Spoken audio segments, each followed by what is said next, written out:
Bonjour. Bonjour. Alors j'aimerais qu'on rebondisse sur un commentaire qui a été mis sur le constat lâcher prise. Je te le lis. Oui. Pour être dans le sujet, il y a un slogan que les New Ageux citent sans cesse et qui m'énerve à fond, qui est « Ce à quoi tu résistes persiste ». C'est dit sur le ton de l'injonction. Voilà. Oui, je comprends. Il y a du vrai, mais disons que c'est mal présenté. Je dirais plutôt que l'obstacle devient la cible, dans le sens que si on s'obnubile par quelque chose qu'il faut éliminer, on se concentre dessus et ça devient la cible. D'accord. C'est-à-dire qu'on va peut-être baisser dedans. C'est dans ce sens-là que je trouverais qu'il y aurait quelque chose de valable dans cette citation.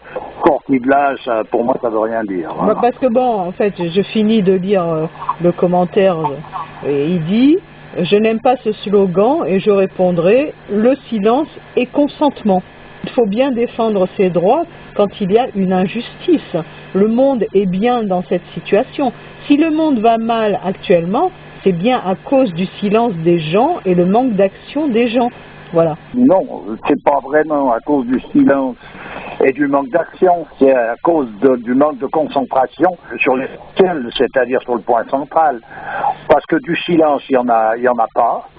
De l'action, il y en a plein. Simplement, c'est des actions qui sont décousues et qui n'ont rien à voir avec le sujet central. Et c'est un silence qui est un silence abstentionniste de n'importe quoi, sans non plus que ce soit le silence en tant que tel, qui lui est une concentration. Donc c'est pas le silence, l'action, etc. C'est le cap. On reviendra sur l'histoire de la boussole, c'est-à-dire que la perspective, la vision des choses, elle n'est pas dans l'axe, voilà. D'accord. Ok, bon, ça c'est fait. Maintenant, j'aimerais aussi que l'on reparle du karma, parce qu'à un moment donné, il a été évoqué dans les commentaires ce que tu avais dit une fois concernant le karma, que quelqu'un qui tuait quelqu'un d'autre se chargeait de son karma. Déjà que notre karma est suffisamment difficile à gérer, n'allons pas nous charger du karma des autres, quoi. Oui, le terme karma n'est pas très approprié. Il n'y a pas de terme vraiment pour expliquer à un moment donné ces choses-là. C'est vrai que le terme de karma en lui-même, par rapport à ce qu'il signifie dans la doctrine de l'Inde, est peut-être inapproprié. Ce qu'il faut savoir, c'est que quand quelqu'un tue quelqu'un d'autre, c'est comme un mariage. On se lie d'une certaine manière, voilà. Il y a un lien qui se fait. Il y a ensuite de ça un déséquilibre qui est là, qui doit être corrigé. Ce déséquilibre, d'ailleurs, dans le monde horizontal, était corrigé par la loi du talion. Voilà, par exemple. Ouais. C'est ça. Donc là, en l'occurrence, c'était comme ça. Après, il faut évidemment connaître toutes les modalités, parce qu'il y a plusieurs raisons pour un meurtre. Le personnage qui est venu amener l'étape de la loi en disant « tu ne tueras point », a lui-même tué quelqu'un. C'est étonnant de voir que dans les sociétés traditionnelles, qui sont des sociétés claniques, le fait d'aller, par la loi du talion, tuer en compensation d'un meurtre qui avait été fait, alléger le karma. Oui, pour comprendre ça, il faut vraiment rentrer à cœur dans la tradition en question, pour comprendre la signification de tout ça. Alors c'est pour ça que des fois, tu vois, dans une discussion, il y a des mots qui sont justes à quelque part, mais simplement la compréhension de tout ça, ça demande souvent toute une étude. Ça, c'est pas possible. C'est comme si quand il est dit, il faudra que le scandale arrive, mais malheur à celui qui le provoque. Bon, ben voilà, on dit ça, puis quoi? Ça veut dire quoi? Parce que, donc s'il doit arriver, il doit arriver, alors celui qui le provoque, c'est normal qu'il le provoque, puisque ça doit arriver, etc. Voilà.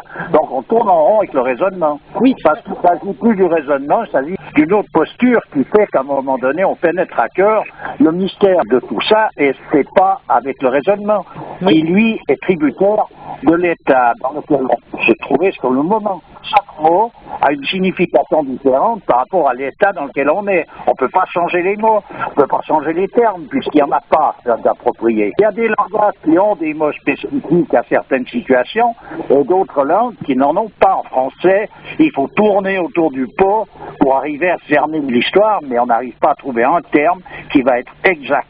Voilà. Et moi, pour suivre mon idée, pour en revenir à ces sociétés traditionnelles, ces règlements de compte interfamiliaux, interclaniques, prouvent bien que l'individualité n'est pas mise en avant, que c'est plutôt la société elle-même qu'il faut défendre et non l'individualité.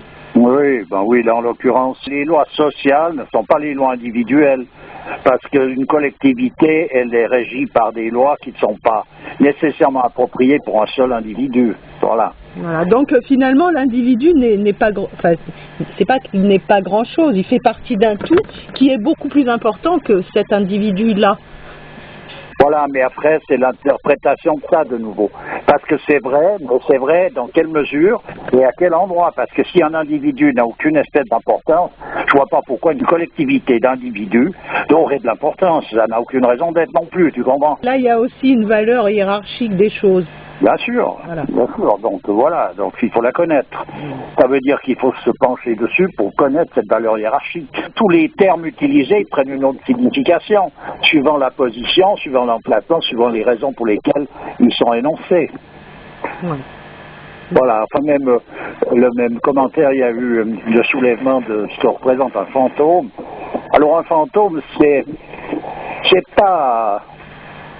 Je ne sais pas s'il faut parler d'âme, mais on va parler du génie. J'en ai reparlé à une certaine occasion, je ne me souviens plus quand exactement. Quand on enterre quelqu'un, on enterre son corps physique, mais actuellement, dans la société moderne, ce qu'on oublie, c'est d'enterrer le corps psychique. Ce qui se faisait dans toutes les anciennes civilisations, et même jusque chez des personnages qui sont appelés des sauvages. Les pins sont des forêts. On fait tout un rituel, tout un mouvement pour faire sortir ce corps psychique de l'endroit où il était logé, en même temps qu'on sort le corps physique. Ce qui fait qu'actuellement, les corps psychiques des défunts restent coincés dans le monde intermédiaire. C'est ça que tu veux dire? On pourrait dire qu'ils restent dans la maison dans laquelle ils ont vécu. Voilà. On enlève donc le corps physique sur le plan psychique, on le laisse, lui, dans la maison. Ce qui veut dire que c'est des forces psychiques qui sont renfermées là et qui ne peuvent pas se sortir parce qu'il y a un processus pour les faire sortir et qui sont là et qui créent à un moment donné les perturbations chez les gens vivants qui sont au contact de ces forces psychiques. Et aussi pour ces morts, puisque ces morts n'arrivent pas à s'élever. Il ne faut pas prendre ça comme un personnage, c'est Tartampion qui est là, puis qui est toujours là. C'est des forces psychiques, il faut comprendre ce que ça veut dire. Ça n'empêche pas que le personnage ait pu justement rejoindre Dieu ou je ne sais quoi. Les perturbations de forces psychiques errantes sont des réalités qui ont d'ailleurs été utilisées à certaines époques par des scientifiques. Quand je dis scientifiques, parlons de l'Égypte ancienne, où les scientifiques connaissaient le moyen de renfermer ces forces psychiques et les utilisaient pour protéger certains lieux. Ça a été utilisé pour protéger les trésors royaux avant qu'on invente les coffres-forts et puis la gendarmerie avec la mitraillette. C'était des moines qui s'occupaient de protéger ces trésors en renfermant ces forces psychiques qui, elles, faisaient chien de garde. Mais voilà. Ce que j'aimerais comprendre, c'est en quoi le mort, le défunt, se trouve lésé lorsque ces forces psychiques sont coincées. Tu sais, j'ai pas été creusé suffisamment loin pour donner une précision. Il faut y pénétrer soi-même si ça intéresse vraiment, pour rentrer dans un monde intermédiaire où on voit le décor. Mais l'exprimer, je ne saurais pas l'exprimer vraiment. Donc ça veut dire qu'on ne sait pas, quoi. Ça ne veut pas dire qu'on ne sait pas. Ça veut dire que c'est très difficile à expliquer. Voilà, comment expliquer quelque chose qui est souvent inexplicable, mais ça ne veut pas dire que c'est incompréhensible, on en a déjà parlé. Oui, mais peut-être que ces forces psychiques, à partir du moment où l'être humain meurt, deviennent désuètes pour le défunt. Oui, mais ça c'est du peut-être. Ce peut-être est basé sur quoi alors? Enfin, toujours est-il qu'en tout cas pour les vivants restants, ça devient problématique. Bien sûr, dans les rites anciens, ou dans les rites normaux, il y a des paroles qui se disent, il y a des rites qui se font de manière à faire sortir en quelque sorte des différentes forces. On parle aux personnages défunts d'une certaine manière, mais il faut bien rentrer là-dedans pour bien y comprendre, autrement on confond ça avec ce que les occultistes ont apporté dans le phénomène de la réincarnation. Alors il faut voir par exemple au Tibet, il y a un livre intéressant, et pour les gens qui veulent s'intéresser à ce sujet, c'est le Bardo Todel. Bardo Todel. Oui, c'est le livre des morts tibétains. Oui, ça on en avait déjà parlé. Il faut prendre la version originale, parce qu'il s'est refait une version récente qui est tronquée, qui pour moi n'a plus d'intérêt. C'est intéressant à voir comment ce qu'ils s'y prennent. Oui, la version moderne, elle est cuisinée à la sauce New Age. Oui, il manque deux, trois choses, il y en a d'autres ajoutées, et puis ça donne quelque chose qui n'a plus le même sens. Ouais. Alors, maintenant on va passer du coq à l'âne, hein, puisque ce constat, ça va être un peu ça. Il y a une chose que j'aimerais aborder. Une fois, tu avais parlé de corps, que dans un corps, quand il y a une cellule qui est malade, c'est tout le corps qui est atteint. Alors, on est dans une société où actuellement, c'est pratiquement toutes les cellules qui sont atteintes et que les cellules saines sont vraiment minoritaires. D'accord ? Oui. Alors, j'aimerais faire un parallèle avec une phrase qui avait été dite et que je trouve fameuse par le Régimbal, je ne sais pas comment il s'appelle, le Monseigneur Régimbal, je crois, quand il disait par rapport à l'ombre et la lumière, quand il disait qu'il suffit d'un seul rayon de lumière pour chasser la noirceur des ténèbres. Pourquoi dans ce cas-là, une seule cellule saine ne permet pas à ce corps de retrouver son état de santé? Pourquoi? C'est la maladie qui gagne, alors qu'on voit l'ascendance de la lumière sur les ténèbres. Pourquoi il n'y a pas une ascendance de l'état de santé sur l'état de maladie? Et qu'est-ce qui fait qu'à un moment donné, ça bascule dans un sens ou dans un autre? Alors que normalement, c'est Dieu qui est plus fort, c'est la lumière qui est le plus fort. Donc c'est l'état de santé qui doit vaincre dans tous les cas. Quand tu parles de Dieu, tu parles de l'absolu. Quand tu parles d'un état de santé, tu parles de relatif. Donc on n'est pas dans le même domaine, tout à fait. D'accord. Après, il y a une analogie, oui. Simplement, tu vois, il y a un moment donné où tout d'un coup, quand le soleil disparaît, on est dans l'obscurité. Et puis voilà, et puis il réapparaîtra un moment donné, plus tard, et on sera de nouveau dans la lumière. Donc c'est cyclique. À présent, pour en revenir à ces cellules en question, actuellement le déséquilibre est tel que c'est ce qui fait que pour les hommes qui sont en prière réellement dans le sens traditionnel, ils sont cachés. Les grands maîtres sont cachés parce qu'ils sont concentrés sur le rôle que l'homme a d'être le pontife en somme entre le ciel et la terre, et ils ne peuvent pas être distraits de ça, et c'est eux qui maintiennent l'équilibre reste, parce que l'état dans lequel se trouve la société moderne est un état d'une décadence telle que ça paraît difficile à imaginer. Donc c'est eux qui maintiennent encore l'équilibre restant. Il faut en revenir à l'histoire de Sodome et Gomorrhe. Si tu me trouves un seul homme dans la ville, j'épargnerai la ville. Donc il en reste bel et bien un, de toute façon, puisque l'humanité est épargnée. Le fait que ce soit deux plans différents est satisfaisant comme réponse, puisque effectivement, le fait d'être prophète ou saint n'a jamais permis à ces personnages-là de vaincre systématiquement la maladie, alors qu'ils avaient rejoint cette félicité. Le fait d'être prophète ou saint n'est pas un gage pour vaincre, par exemple, la maladie. Tu vois ce que je veux dire ou pas? Oui, c'est-à-dire que c'est pas un gage.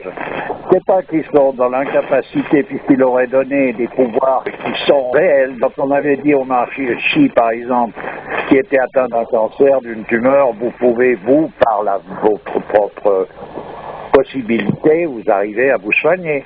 Il a simplement répondu, qui accepterait une chose comme ça? C'est-à-dire pour lui c'est pas recevable.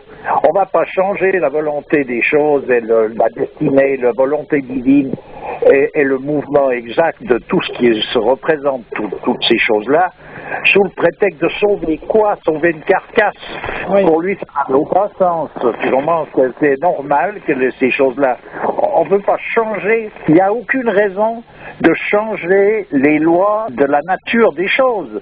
Ça n'a aucun sens. Ils ont été faits comme ça Dieu a conçu la création de cette manière, on va la changer sous quel prétexte? Donc, sous un prétexte sentimental, mais le sentimentalisme, c'est quelque chose qui est du surajouté. cela signifie donc que, évidemment, Dieu est plus grand, la lumière surpasse les ténèbres, mais que fatalisme il y a dans la destinée et qu'il faut l'accepter. Oui, mais on peut creuser ça un peu plus pour y comprendre. Hein. Les ténèbres sont aussi existantes, donc elles ont leur raison d'être. Et puis, il n'y a pas à changer la donne de tout ça. Après, c'est la compréhension qu'on a de ces choses-là qui est à changer. Il n'y a rien à toucher là dans tout ça, mais il faut arriver à comprendre. Puis pour comprendre, c'est pas par des explications, parce que plus on en donne, plus ça devient dilué et difficile à comprendre. Il faut se concentrer sur une discipline traditionnelle qui, elle, amène à cette compréhension tranquillement. Et tout d'un coup, ces questions disparaissent. Pourquoi? Parce qu'elles sont résolues.